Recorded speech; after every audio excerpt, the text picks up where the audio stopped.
think at one point she sold a house in Westport, and Banana and Uncle Charlie were on their business of building a house and building a house and building a house and building a house. And so then she lived closer to them, or sometimes in a guest house or something where they lived. And they really were quite wonderful in looking after her and taking care of her. And I had no responsibility for any of that. So anyway, there's that. Now, where were we? Then... But I think, just going back to my... It's funny, because I was just thinking about this, I don't know, a week or so ago, that one of the things in anticipation of talking with you was that I had never really described what it was like when I was growing up, because of course I wasn't always at other people's houses. I was at home a lot, and at home a lot alone, because Mother would have been off teaching, and by that time Daddy was working too. And this is in what? In Greenwich, in the Victorian monstrosity. The Robinsons. The Robinsons' house. And I spent a lot of time there alone. Great, huge house. So you gave the address of the Robinsons. The house that you were in before that was on the same street? It was on the same street. And what number was that? The Robinson house was 55 Otterock Drive, and the really beautiful one that tradespeople call the Italian Villa. It was really a lovely, lovely house that my parents had bought and fixed up in a very, very restrained and handsome way, with beautiful furniture, beautiful antiques, real incredible taste.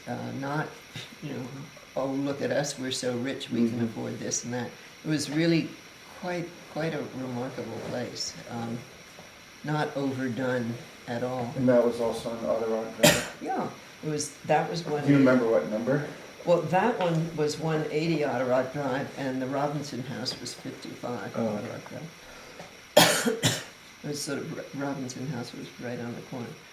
Anyway, so how do we get into that? So I spent a lot of time, say from 5th grade, well, even up through high school, because I wasn't off all the time with friends. In the beginning, my closest friend lived right next door when we were at the Robinson house. So I would go over there and we would play and everything. But again, she never came to our house. I was always totally, totally welcome at the Conzi house. This was a German family, and Anita, known as Needy Conzi, was my closest friend from the time I was really, really little. But, so I spent a lot of time alone in this great big house. I sometimes would turn on music and dance in front of the huge mirror in my mother's bedroom, which was at least as high as that wall there. And I don't know. So it was, and a lot of time reading. And everyone had telephones in that time, right? You had a phone. We had very glamorous phones, which were in the Robinson house. There was a little telephone room off the dining room with a gold telephone.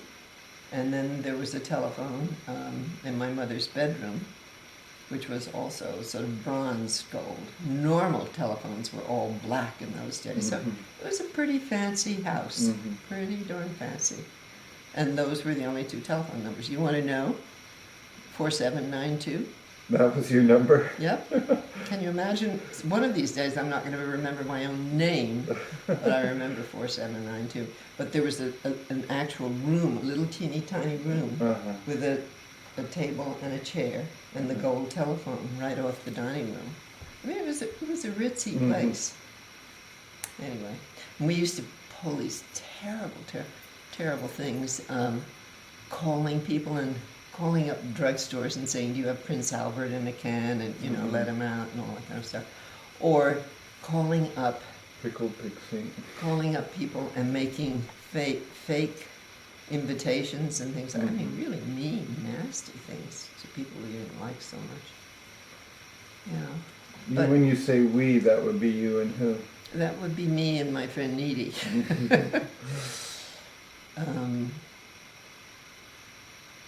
But we would do it at her house usually. But no, it was kind of nasty.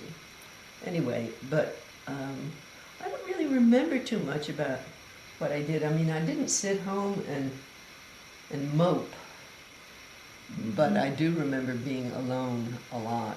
Would your parents, when they were both away, would they just call you every day? Or No. No, this helicopter parenting Yeah. has nothing to do with So my you'd cook for yourself and everything?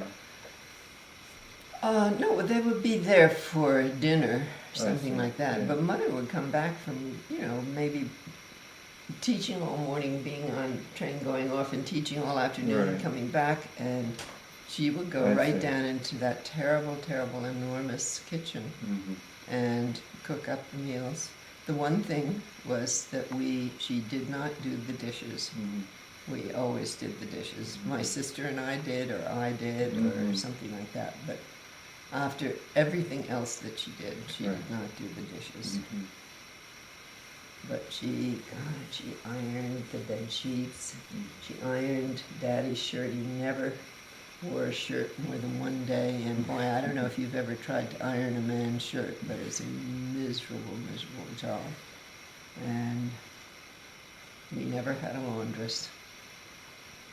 We did have a washing machine, very primitive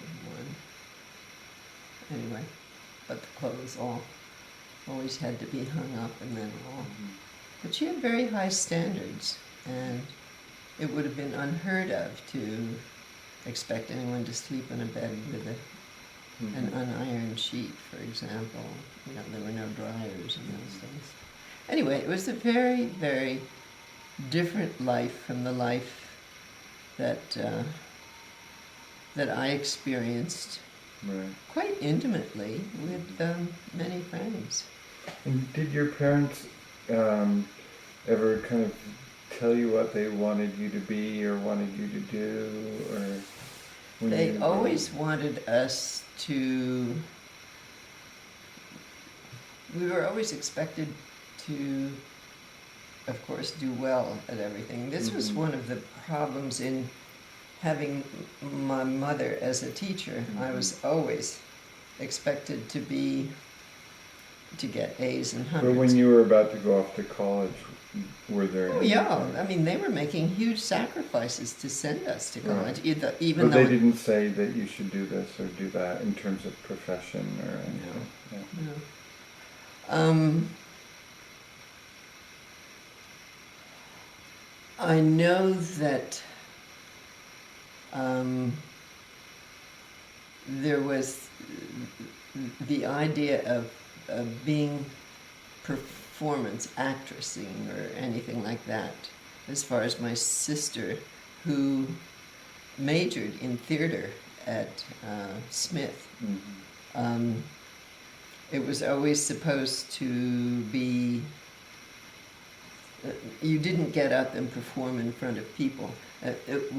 I think she was trying after the idea was that she would work in radio or something like that, not where people could look at you, that kind of thing. Though she was totally beautiful. But the professions were sort of below the social expectations, and that certainly was true as far as I was concerned. And dancing was not considered because theatrical people were kind of questionable. My